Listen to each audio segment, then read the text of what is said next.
Nick Harper was certain that nothing could break through the fortress of control he had spent years building, until he saw a man yelling at three terrified little girls. Nick Harper didn't believe in fate, emotion, or second chances. As the CEO of one of the largest logistics empires in the country, he had built his life with cold precision and expected the world to operate under the same rules. He had grown up learning that weakness wasn't forgiven, that vulnerability had a cost, and that feelings slowed down success. So he locked them away, every tender instinct, every memory that threatened to stir regret, every name that used to mean something. His life ran like clockwork, morning briefings, private jets, silent black coffee, meetings stacked back to back. He had a calendar filled 6 months in advance and a staff who filtered the world for him. Efficiency was his only compass. That morning was supposed to be the same. Just a routine visit to a private clinic for a standard executive health check. A quick scan, a signature, and back to the office. But as he stepped out of his sleek black car, flanked by security and assistants, he heard something that didn't belong in his carefully controlled world, the sharp, angry voice of a man yelling. Nick paused. It came from near the entrance, harsh words echoing off the stone wall. As he moved toward the source, he saw him, a man in his 40s, broad-shouldered, aggressive posture, dark hair cut roughly. And in front of him were 3 small girls. Blonde. Thin. Probably around 6 years old. They stood huddled together, too scared to speak, wide brown eyes full of panic and silence. Their hands were clenched at their sides, their small bodies stiff as boards. Nick watched as the man barked at them again, calling them ungrateful, stupid, asking why they couldn't just do what he said. None of them responded. They just stared at the ground, faces pale, shrinking under the weight of his voice. Something unfamiliar twisted in Nick's chest, a pressure he hadn't felt in years. He didn't understand it at first. He only knew he couldn't walk past it. He approached slowly but directly, and when the man noticed him, his voice dropped but his aggression didn't. "Nothing to see here," the man muttered. "Family stuff." Nick didn't stop. "That's not how you talk to children," he said quietly, but with enough weight to still the air between them. The man bristled. "Who the hell are you?" Nick didn't answer. Instead, he turned to the girls. One was trembling. Another had tears in her eyes but hadn't let them fall. The third just stared up at him with something unreadable, something like hope, or maybe just desperation. And then the man made a mistake. He grabbed one of the girls by the arm and pulled her sharply toward him. Nick's voice was calm, but his expression was like stone. "Let her go. Now."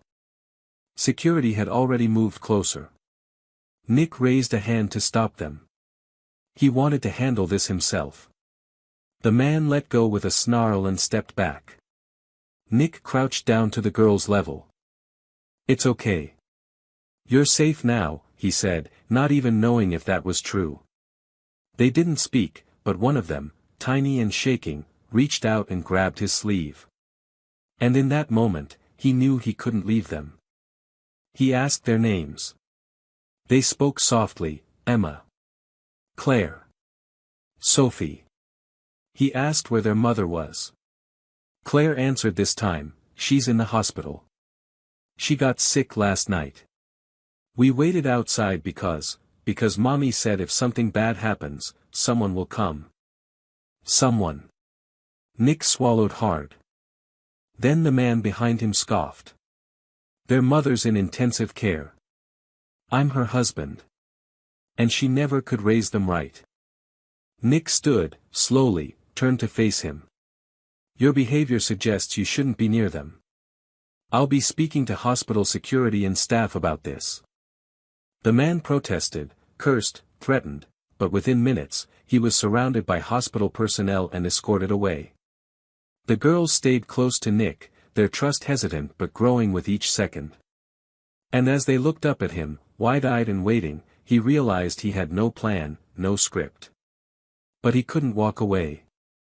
Something inside him refused. And then, as the nurse walked over with an update, she said the name he hadn't heard in 7 years, their mother, Sarah Wells, is still in critical condition. The world tilted under his feet. Sarah. The one woman he had walked away from because he thought she deserved better than a man chained to ambition. The woman he had never stopped thinking about. The mother of these girls. And suddenly, everything Nick thought he knew about his life, his rules, and his past began to unravel. Nick followed the nurse into the hospital, the 3 girls staying close behind him like shadows, their small hands clinging to the hem of his coat. He wasn't used to people depending on him for anything but results or decisions. He had never been someone's safe place. And yet, as they walked through sterile white halls under the glare of fluorescent lights, he became acutely aware that they trusted him, these 3 girls who didn't even know his name. He didn't deserve their trust. He hadn't earned it. But they gave it anyway, maybe because they had no other choice. They were brought to a quiet waiting room outside the ICU, far from the noise and motion of the main floor.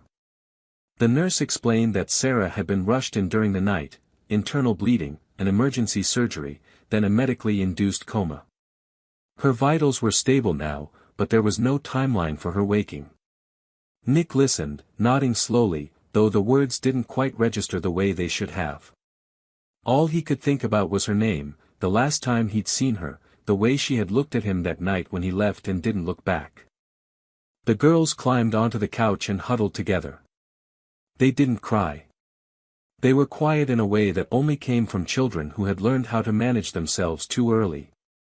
Nick sat in the chair across from them and studied their faces, their mannerisms. It was eerie, almost painful, how much they resembled Sarah. The hair was different, but the eyes, those deep, expressive brown eyes, were unmistakably hers. And in some strange, undeniable way, he saw something of himself too. It wasn't something he could prove yet, but it was there.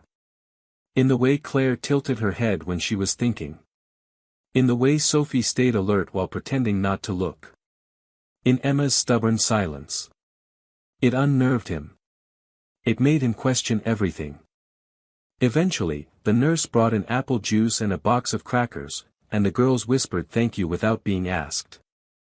Nick realized they had been trained to make themselves small, to cause no trouble, to not expect much. That realization twisted something in his chest. When had that started? And how had Sarah let this man, whoever he was, husband or not, become part of their lives? Nick turned to the nurse. Is there any family listed in her file? Anyone besides him? The nurse checked the chart and shook her head. Only the girls. No emergency contacts, no next of kin. Just a note that says, if anything happens, please look after my daughters. She looked up, hesitating slightly. And she added a name. Yours. Nick blinked. She put my name down. She did, the nurse confirmed. You're the only one. He leaned back in the chair, stunned. Sarah hadn't spoken to him in over 7 years. They hadn't exchanged a word since the day he left. And still, in what might have been her last conscious act, she had thought of him. Chosen him. Trusted him. It was too much. He stood and walked down the hallway to clear his head. He didn't cry. He didn't panic. But inside, something was shifting rapidly. This wasn't just a coincidence. This wasn't some passing moment of nostalgia or guilt. This was real. These were her daughters. And she had left them with him, at least for now. When he returned to the waiting room, the girls were asleep, curled together like kittens on the couch. One of them had her hand wrapped around the hem of his coat, still holding on even in her dreams. He sat down beside them, more carefully this time, and exhaled slowly. He didn't know what he was supposed to do next. He didn't know what kind of father he could be, if he was one at all. But he knew one thing for certain. He wasn't going to disappear. Not this time. The next morning began not with alarms or meetings, but with the quiet stirrings of three little girls in a hotel suite that had never hosted children before. Nick had booked the top-floor suite of a five-star hotel across from the hospital without thinking twice. It was the only place nearby with full-time service, and he couldn't stand the idea of the girls waiting alone in a hospital lounge. He arranged for fresh clothes, child-friendly meals, and even toys, though he had no idea what 6-year-old girls actually liked. When the concierge asked if they were his daughters, he didn't correct her. Not because he was sure, but because denying it felt wrong. He stood by the window that morning, dressed in a shirt he hadn't ironed himself in years, sipping coffee that tasted like little. He watched the sunrise stretch across the city skyline, but his thoughts were somewhere else entirely. In the other room, he could hear quiet voices, Sophie asking where their mom was, Emma reading out loud from a cereal box, Claire insisting her sock had disappeared. It was domestic chaos in miniature, and somehow it felt more grounding than any board meeting ever had. After breakfast, he dressed the girls as best he could and brought them back to the hospital. The nurses greeted them with warm familiarity, already recognizing the three tiny sisters with serious eyes and matching braids. Nick held the elevator door as the girls filed in, each carrying something, Emma with a drawing, Claire with a small stuffed bear, and Sophie clutching a folded note she had written for her mother.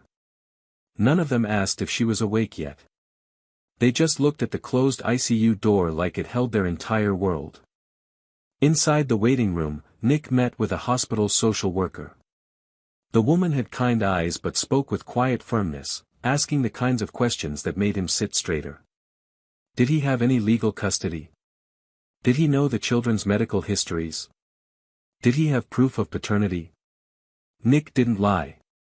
He told her the truth. He didn't know yet if he was their biological father, but he was certain Sarah had listed him as an emergency contact, and the children clearly trusted him. He offered to pay for a paternity test that day. She agreed but made it clear that the process might take time. Later that afternoon, when the girls had fallen asleep curled up on chairs in the sunlit corner of the waiting room, Nick walked down to the lab for the test. He held the swabs in his hands like they were heavier than they were, and when the technician took the samples, he didn't flinch. He didn't know what result he wanted. In some part of him, he already knew. It was written on their faces. When he returned upstairs, Claire stirred in her sleep and reached for him in a way that felt instinctive. He sat beside her and stayed there, unmoving, as she settled against his side. His arm wrapped around her without thought, and she let out a tiny sigh.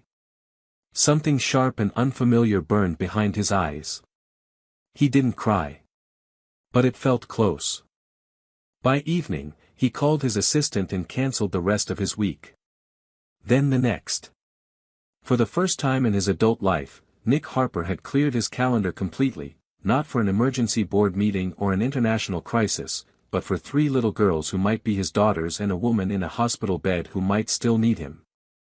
That night, after dinner and teeth brushing and goodnight stories, the girls lay side by side in the large hotel bed. Just as he was about to leave the room, Sophie sat up and asked softly, "If Mama stays asleep, will you stay with us?" Nick paused in the doorway. He turned around and walked back to her, kneeling beside the bed. "Yes," he said simply. "No matter what happens, I'll stay." Sophie looked at her sisters, then nodded and lay back down. And in that moment, Nick realized something had already changed. Whether the test came back positive or not, whether Sarah woke tomorrow or weeks from now, he had already made his choice. He wasn't going anywhere. The DNA results arrived 3 days later. Nick had been sitting in the hospital cafeteria, pretending to read emails on his tablet while the girls napped upstairs in the family lounge. The call came quietly, without drama or build-up, just a soft vibration in his pocket and a voice on the other end confirming what he already felt in his bones. 99.9% probability. He was their biological father. Emma, Claire, and Sophie weren't just echoes of someone he once loved. They were his. Flesh and blood. His daughters. The call ended, but he didn't move. He sat there, staring blankly at the untouched cup of coffee in front of him, not sure whether to laugh, cry, or run. He had built empires, negotiated billion-dollar contracts, survived financial storms that ruined other men, but nothing had ever felt as heavy, as terrifying, or as right as this. The weight of responsibility pressed down on his chest, but not in a way that suffocated. It grounded him. He stood slowly and made his way back to the ICU floor. When he entered the lounge, the girls looked up from the puzzle they were piecing together on the carpet. They didn't ask for news, not about test results or anything else. But they looked at him with those wide, watchful eyes, as if some part of them already knew. He sat down beside them and placed a hand gently on Claire's back. "I got some important news," he said, keeping his voice soft. "It's about you and me." Sophie tilted her head. "Did the hospital lady tell you if you're our dad?" Nick nodded. "She did. And I am." Emma didn't say anything. She just crawled into his lap, rested her head against his chest, and whispered, "I already thought you were." Nick didn't know how long he sat there, holding all three of them, his heart full and fragile at once. They didn't ask what it meant. They didn't ask if he'd be staying. They just knew. And so did he. Later that evening, he stood outside Sarah's hospital room and watched through the glass as machines beeped steadily beside her. Tubes and wires ran across her pale skin, and her chest rose and fell in quiet rhythm. She looked small in the bed, worn down by everything life had thrown at her. But she was still fighting. He remembered the way she used to laugh with her whole face, how fiercely she loved, how she never backed down. Even now, unconscious, she had managed to protect her children, and lead them back to him. Nick stepped inside the room, closing the door quietly behind him. He pulled the chair closer to her bed and sat down. He wasn't a man of long speeches, but the silence between them ached with things that had gone unsaid for too long. "You were right," he said quietly, staring at her motionless hand. "I was afraid. I thought I could walk away clean. That you'd be better off. That I wasn't meant for any of this. But I was wrong. You were braver than I ever gave you credit for. You did this alone. You raised them. You carried all the weight I should have helped you hold." His throat tightened, but he forced himself to keep going. "They're perfect. You would be so proud of them. And I don't know what happens next, if you wake up tomorrow or in a month or not at all, but I promise you, I'm here now. And I'm not leaving again."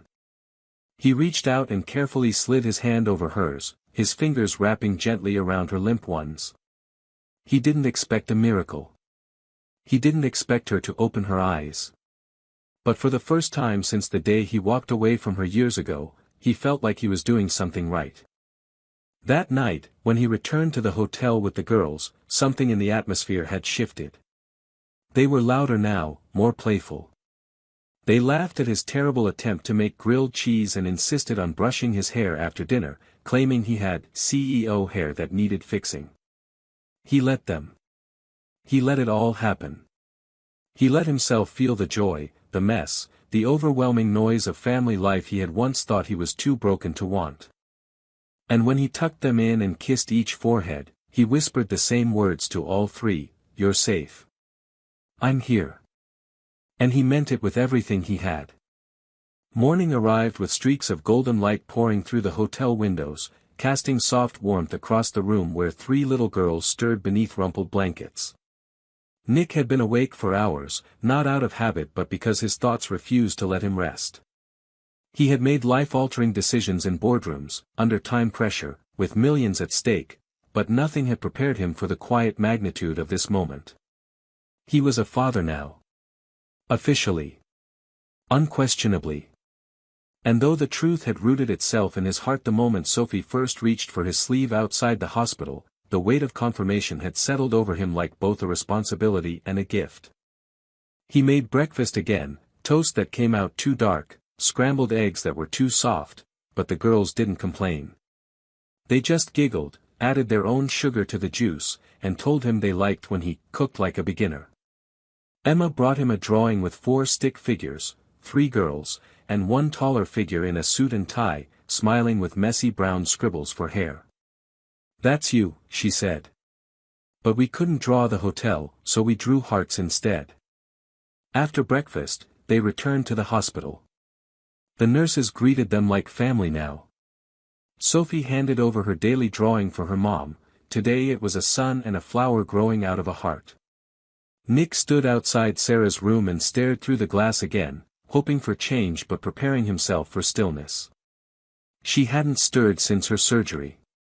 The doctors said she was stable but still in a coma, and the word felt heavier each time he heard it.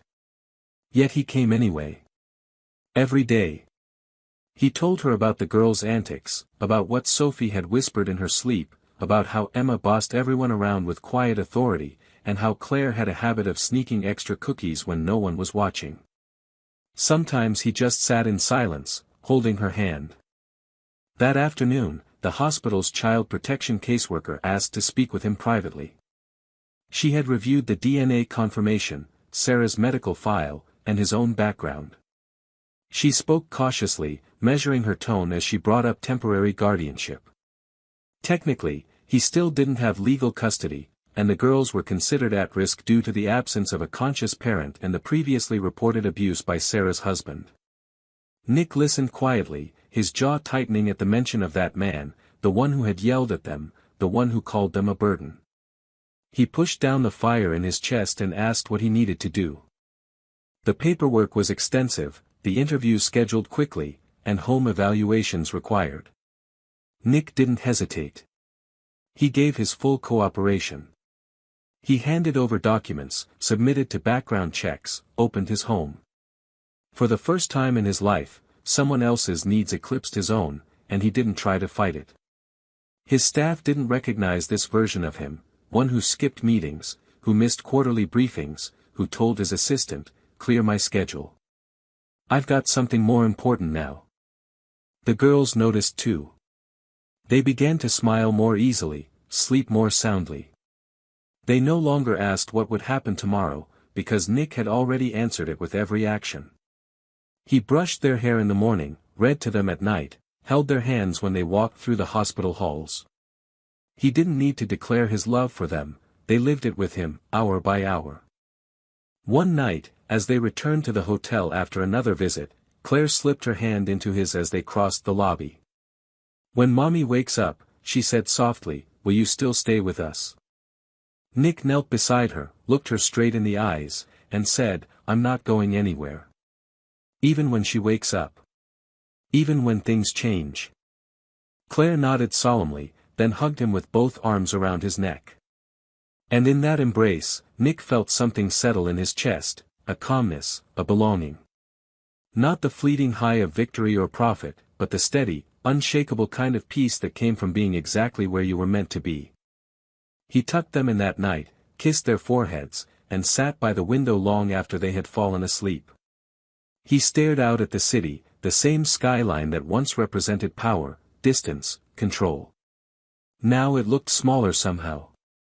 Less important. Because the most valuable part of his life was sleeping in the next room, and for the first time, he didn't feel the need to chase anything else. A week passed. The girls had begun calling the hotel home, though Nick had already started preparing something better, a real home, not just a temporary sanctuary with room service. He'd hired an architect to convert the upper floor of his townhouse into a dedicated space for the girls, complete with 3 bedrooms and a sunlit playroom.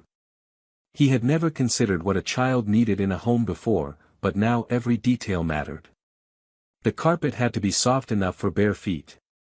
The paint colors had to feel warm, not cold.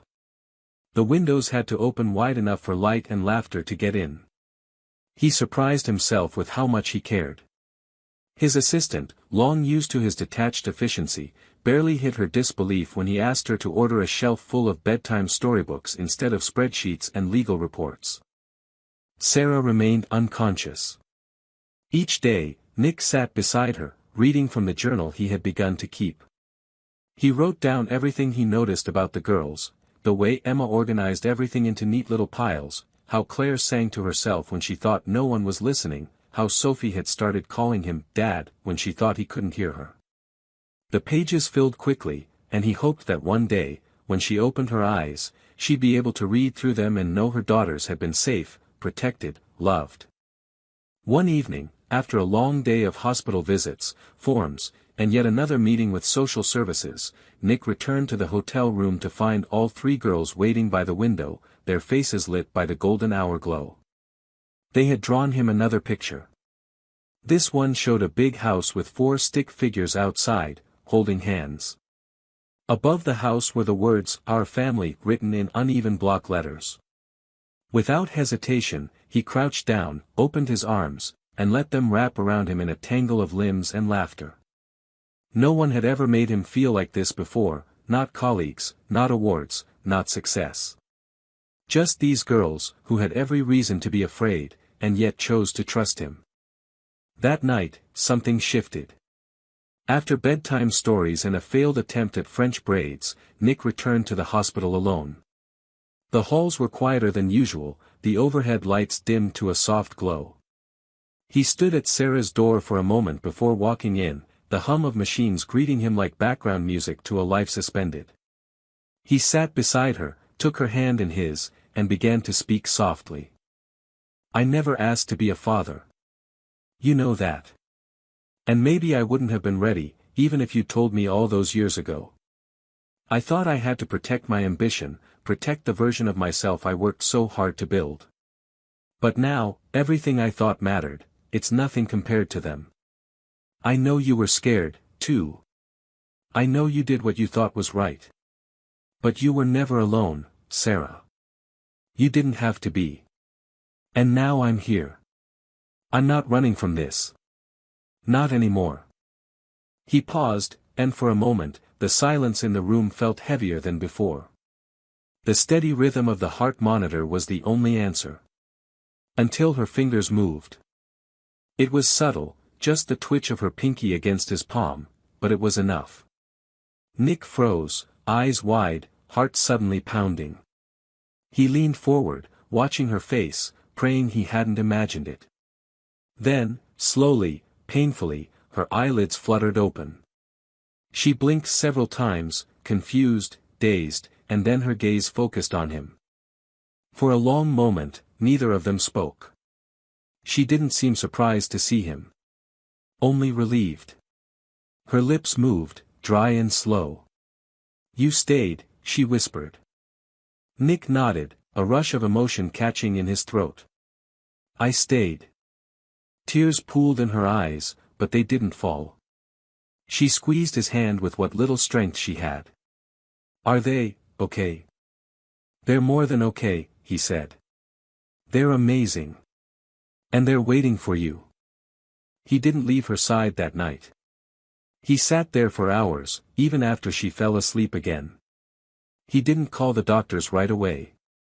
He wanted that moment to belong to just them, before the world came rushing back in. And in the quiet glow of the ICU, he felt it deep in his soul, something irrevocable had changed. Not just in Sarah, not just in the girls, but in him. He had found the one thing he never knew he was searching for.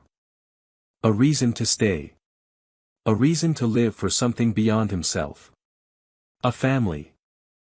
The news of Sarah waking up spread quickly through the hospital. Doctors came in and out, checking vitals, adjusting medications, whispering in clipped, efficient tones. But for Nick, none of it mattered more than the fact that her eyes had opened, that she had seen him, that she had asked about the girls. He remained by her side throughout the morning, answering her quiet, breathless questions in small pieces so she wouldn't grow overwhelmed. Her voice was still weak, but her memory was sharp. She remembered the night she collapsed, remembered the pain, the confusion, and most importantly, she remembered writing his name on the hospital forms. She had hoped, barely conscious at the time, that someone might call him if the worst happened. She hadn't known if he would come. But he had. Sarah's recovery was going to be slow.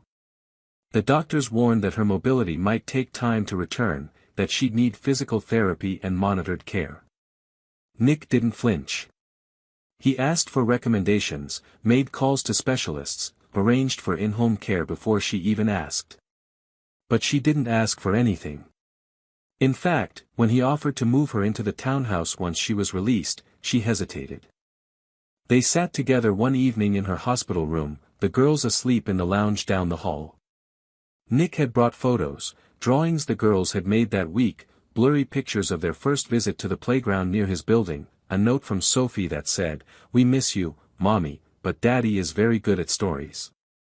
Sarah looked at the note for a long time before setting it gently in her lap. "They call you Daddy," she said softly, her voice still hoarse. "I didn't tell them to," Nick replied. "It just started one day. And I didn't stop it." Sarah smiled faintly, but there was something else in her eyes. "Do they know who you used to be? The man who left before any of this ever started?" "They know I wasn't there," he answered honestly. "But they don't need that story yet. All they care about is that I'm here now."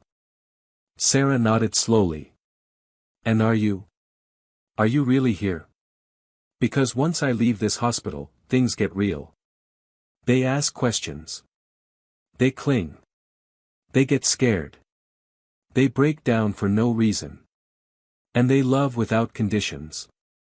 "I know," he said. "And that's what scares me the most. Because I don't want to let them down." "You won't," she whispered, then looked down at her hands. "But you might let yourself down if you run again." He took a breath, then reached for her hand, holding it gently. "I'm not running. Not from them. Not from you. Not from the life I could have had if I'd stayed." She didn't cry. Neither did he. But they sat there a long time, her hand in his, the silence between them no longer heavy with regret, but filled with the weight of possibility. 3 days later, Sarah was released into Nick's care. She wasn't strong enough to walk far, but she didn't need to. His townhouse, once cold and lifeless, had transformed into a living space filled with warmth, laughter, and small chaos. The girls ran through the halls barefoot, leaving trails of toys and ribbons. They helped unpack their mother's things and insisted she use the biggest pillow. Emma led the welcome tour, explaining which shelves were for bedtime books and which drawer had the best pajamas. Claire cried the first night Sarah was home, not from fear, but from relief. Sophie held her mother's hand as she fell asleep and whispered, "We knew you'd come back." Sarah sat on the couch later that evening, legs curled under a blanket, watching her daughters play with Nick on the floor. He was letting them tie ribbons in his hair while trying to help them build a paper castle. He looked up at her and smiled, that quiet, new smile that had begun to replace the one she remembered from years ago.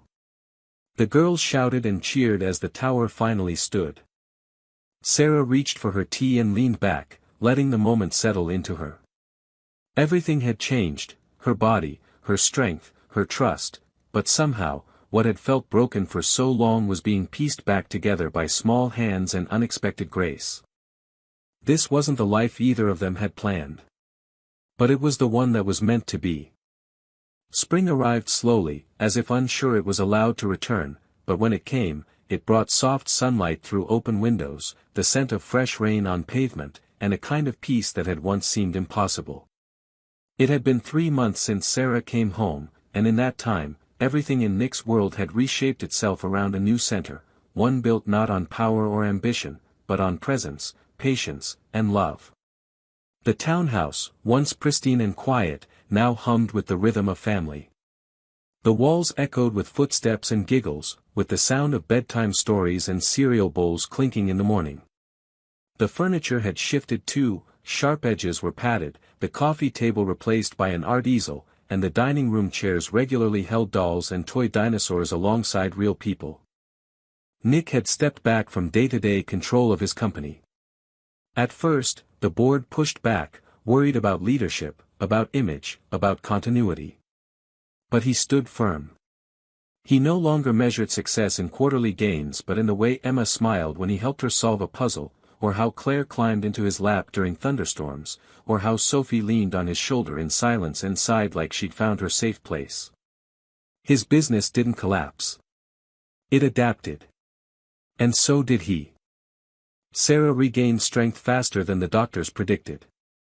Physical therapy sessions turned from struggle to progress, and soon she was walking without assistance, her movements slower than before but just as deliberate. She reclaimed her role as mother with ease and grace, but not in isolation. She let Nick share the burden and the joy. They operated as a team now, passing routines back and forth without resentment. Their relationship wasn't perfect, but it was honest. They had hard conversations in the quiet hours, shared long looks over the heads of giggling children, and held hands when the day left them both overwhelmed. No one asked for guarantees. They just kept choosing each other. One sunny afternoon, the family gathered at the small garden behind the townhouse. The girls had decorated it with streamers and paper flowers, insisting it was a celebration day. No one could quite explain what the celebration was for. There was no official holiday, no birthday, but everyone agreed it felt like one. Sarah sat on a bench in the shade, her legs tucked under her, watching as the girls ran barefoot through the grass, their laughter rising like music. Nick stood by the grill, wearing an apron someone had jokingly gifted him that read, "CEO of the barbecue." He looked ridiculous and knew it, but when Claire threw her arms around his waist and called him, the best dad ever, he didn't care about appearances. After lunch, the girls put on a small performance. They had written a play, completely chaotic, full of costume changes and missed lines, but it ended with all three of them shouting, "And that's why we love our family," before taking a dramatic bow. Everyone clapped, and Sophie turned to Sarah with a shy smile. "We made it for you. Because you're our favorite person." Then she turned to Nick. "But he's our hero." Nick knelt to their level, pulling them into a hug so tight it made them squeal. Sarah walked over and placed her hand gently on his shoulder. He looked up at her, and for a moment, the world seemed to still around them. Not in a way that demanded silence, but in a way that made space for everything they had endured and everything they had become. That evening, after the girls had fallen asleep in a fort made of couch cushions and blankets, Nick and Sarah sat on the back steps, watching the sun dip low. She leaned her head on his shoulder. They didn't speak for a while. There was nothing to explain, no need to relive what had already healed. Finally, she whispered, "I didn't think we'd get here." "I didn't either," he said. "But I'm glad we did." He looked out at the yard, at the paper flowers swaying in the breeze, at the soft glow of string lights wrapped around the porch railing. This wasn't the life he had imagined when he was younger, when success meant silence and solitude and clean lines. This life was messy. Loud. Full. Unpredictable. But it was also the most real thing he had ever known. Nick reached for her hand and held it tightly. They had come through fire. They had faced absence, regret, uncertainty, and fear. But in the end, they had built something together, something neither of them had dared to dream before it was almost lost. Not a perfect life. A whole one. This story's ending feels like a quiet triumph, not because everything turns out perfectly, but because the characters earn every step toward healing and connection. Nick's transformation isn't sudden or exaggerated, it's honest. He doesn't become a flawless father or partner overnight, but he shows up, again and again, even when it's hard. That's what makes the ending powerful, it's grounded in real emotion, not fantasy. The final scenes don't wrap life in a neat bow, they reveal a deeper truth. Family isn't built by blood alone, or by grand gestures, but by the small, consistent moments of presence and choice. The paper flowers, the makeshift play, the porch conversations, they are the proof that love grows in the mess, not outside of it. What began with indifference ends with deep belonging, and in that transformation lies the story's heart. It reminds us that no one is too far gone to begin again.